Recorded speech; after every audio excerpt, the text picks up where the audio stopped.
Hi, friends. This is Adrienne, your language learning leader from Spanish by the Book. I'm going to answer a question for you today, a question that someone asked me. My good friend Kate called me up and said, Adrienne, my homeschool co-op has asked me to teach Spanish. What should I do?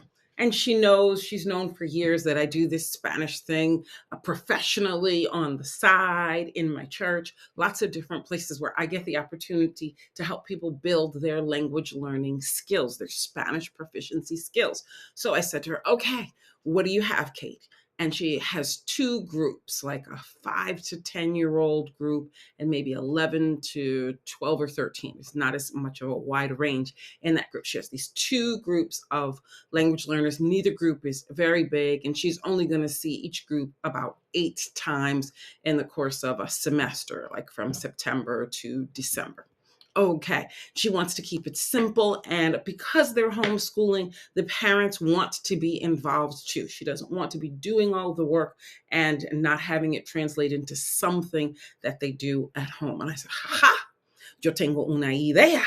I have an idea. So the first thing that I said to her is, you need to choose these 3 books. My first and favorite book is Oso Pardo, ¿qué ves allí? Brown Bear, what do you see? It's popular, it teaches colors, it teaches animals. We'll get into what it teaches in a minute.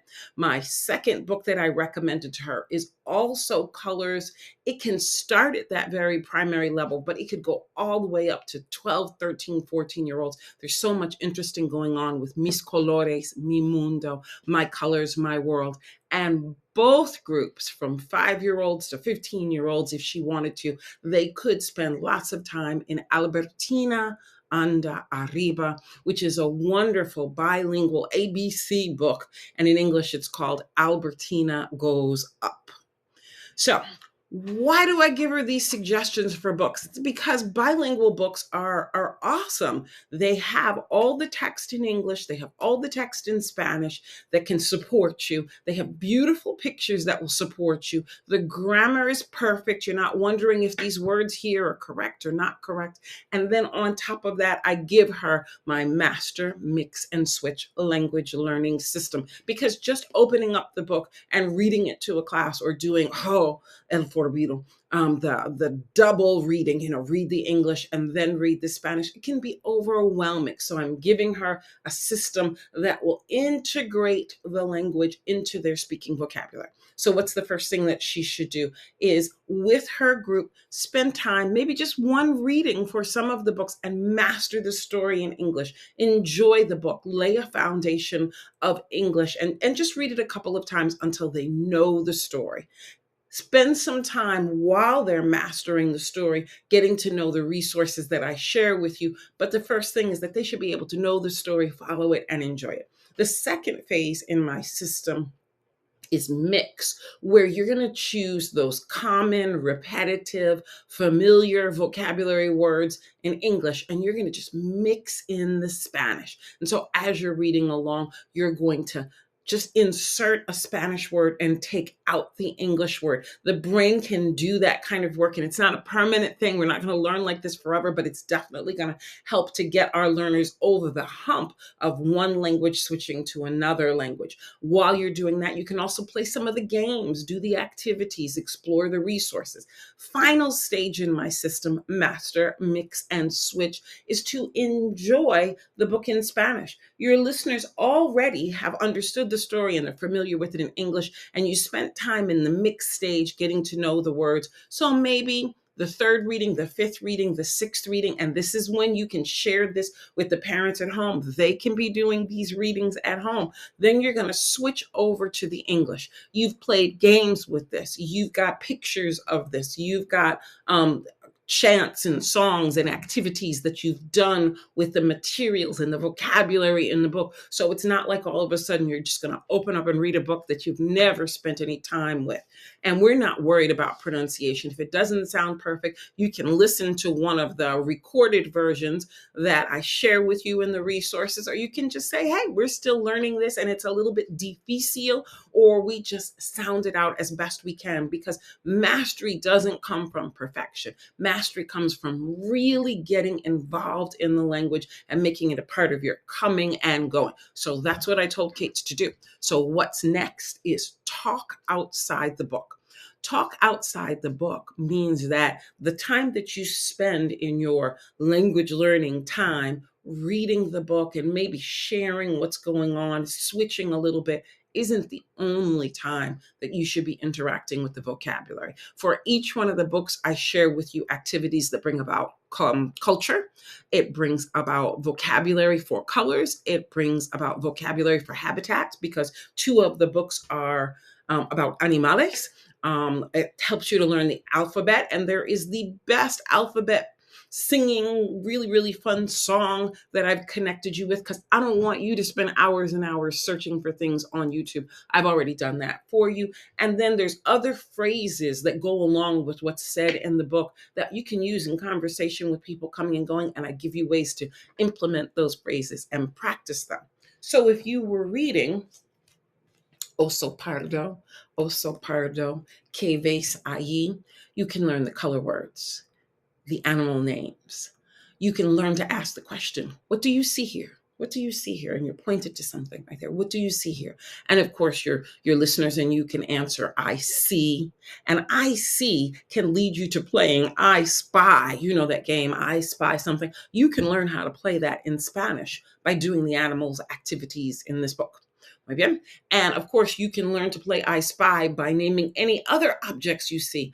I see, yo veo una puerta. I see a door. Yo veo un árbol. I see a tree. Or maybe you can see animals, or maybe you can see colors. But you can learn to ask what color something is. You can learn to ask what the animal is called and where the animal lives, to describe its habitat. And maybe as you're describing animal habitats, you can learn other animals that are in that habitat. I'm sure you could. While you're reading that book, you can spend time with this really cool resource, because sometimes we need something tactile, something we can put our hands on. So while you're reading oso pardo, que ves allí, you can be really basic and just practice your colors: marrón, rojo, amarillo, azul, verde. You can see if you can associate which animal is each color. Oso pardo, pájaro rojo. What was that here? What was that? What's amarillo? Amarillo. Gato. No. Pato. Amarillo. Caballo azul. And of course, la rana, ribbit, la rana verde.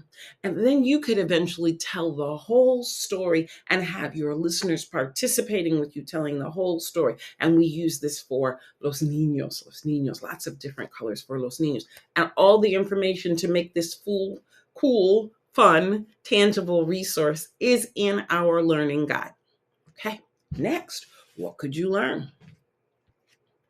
If you were reading My Colors, My World, Mis Colores, Mi Mundo, you could learn, again, the color words, but it's at a little higher level than Oso Pardo. You can learn to talk about your world and your home and your house. You can use the yo form, the I form of lots of different verbs. So you're learning grammar in context, saying invito, I invite, vivo, I live, abro, I open, llevo, I wear, and other verbs. You can learn naming words, and naming words is simply nouns, lots and lots of nouns, because the book is full of vocabulary describing words which we know are adjectives. And of course, you get to learn this story, a beautiful cultural context. All of those things are in there. Look how beautiful, que bonita. Do I recommend reading the English and then reading the Spanish? No, you're going to first get comfortable with the English, read through the whole story in English and enjoy it. Then you're going to mix in. Maybe one day when you're saying mud is squashy, cool, and marron, you could do it that way. I know you could. Then orange marigolds look like the sun. You could just take that phrase, caléndolas anaranjadas, which are two big words. Maybe you just start with one, look like the sun. And you're just exploring that. Right outside my house right now, there's lots of calendulas because it's that time of year that marigolds are growing. And when you're seeing those things outside of the book, you talk about what's going on and describe the background of the book and other places where you see that vocabulary, you make those connections. Albertina Anda Arriba. I have to get my new copy. I've got a new copy over there. This one's a little bit worn out because I use it so much. One, it teaches the Spanish alphabet, but you're not going to spend time just going A, B, C, D. You're going to learn a verb for each letter of the alphabet. You're going to learn an animal for each letter of the alphabet, like saying Carolina el cocodrillo, which is Caroline the crocodile, Manuel el mapache. And raccoon in English does not sound like Manuel, but in Spanish, there's this beautiful alliteration, Manuel el mapache. And Tomas, what kind of animal is Tomas? La tortuga, a turtle. And so that one kind of does go together there. But you learn to make those connections through a beautiful story that has really, really short phrases, short sentences that rhyme. They have that alliteration. They have fun animals to make connections with. The alphabet helps you to have that clue as to what's coming next. And this book is so super cool. It provides question words for you. One of the things that I do with many of the resources in my Spanish by the Book library is provide those questions that if you were reading a book in English and just looking at the page, you would naturally say something about this and something about that. These questions would naturally come looking at the pictures or thinking about what the characters are doing. You don't even have to think this up. I don't even have to give it to you. Albertina Anda Arriba does this for you. Each page asks 2 or 3 questions. Where do whales live? What does the raccoon have in its hand? Because you're looking and exploring the picture. What color are the roses? And you don't have to read the whole book at once. I don't recommend reading the whole book at once. This book can take time. You could read just one letter of the alphabet. You could read just across the book and not read the questions until you were much further along in your journey. There's so many different ways you could read this and learn alphabet, animals, verbs, questions, lots of communication, and objects. There's so many objects in the illustraciones that the book actually asks you, can you find the? And each one of the pages has a question that's not a literal sort of what color is the sun or how many birds are in the tree. It's a much more thought-provoking, open-ended question. And eventually your readers can get to that point where they can answer that. The question's there in English, the question's there in Spanish, and you can decide when you want to jump into that level of learning.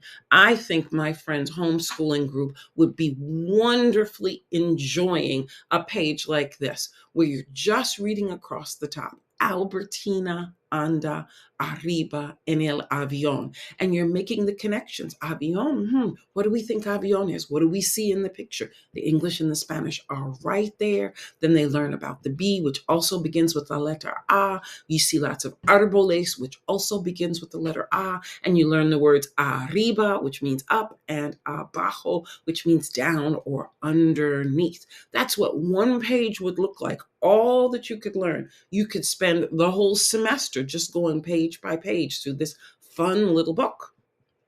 Okay, so why would my friend introduce her learners to this wonderful system? Because reading aloud in any language, but particularly in a second language, is going to boost your brain development. It's going to increase their knowledge. You're just learning information. They're going to build a love of reading. Doesn't even matter what their Spanish proficiency level gets to. They're going to love reading. The time that you spend together, it's going to be a great bonding time, and language is going to come from this. You're going to pour Spanish in, and then as you get opportunities, you're going to push Spanish out into your speaking vocabulary. So this is why I would do that. And of course, language learning is wonderful, but language learning through reading a book gets all the reading a book benefits: exercising your brain, providing knowledge and information, good topics of conversation.